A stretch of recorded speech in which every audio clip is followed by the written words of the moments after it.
चौथे आसमान पे कौन सी नबी की रूह निकाली गई?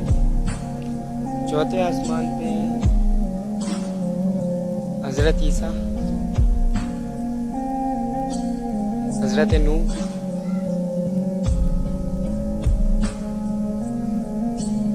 चौथे आसमान पे ना। ये इतना इजी सवाल मैंने किया आपसे, दिस इज डिफिकल्ट। तो सही है ना। मैं 4 बड़े फरिश्तों के नाम बता दूं, चलो। हजरत जिब्राइल, हजरत इब्राहिम, इब्राहिम फरिश्ता,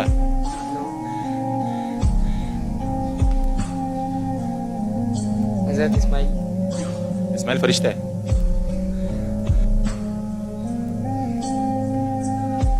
हजरत मोहम्मद, हजरत जिब्राइल, जिब्राइल फरिश्ता है वो। चौथे आसमान पे कौन सी नबी की रूह ली गई थी कारी साहब?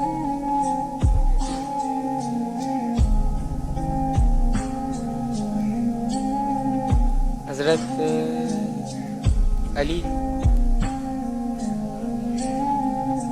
दुनिया में सबसे पहले जिहाद भी उस नबी ने किया था। जिहाद का ज़हूर भी उस नबी के दौर से हुआ था। हजरत आदम। अब सोचो, जिहाद का ज़हूर भी उस नबी के दौर से हुआ था।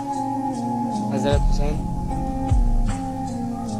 लिखने का ज़हूर भी उस नबी के दौर से हुआ था। चलो बोलो। नहीं है यार जवाब। हजरत इदरीस अलैहिस्सलाम की चौथे आसमान पे रूह ली गई। हजरत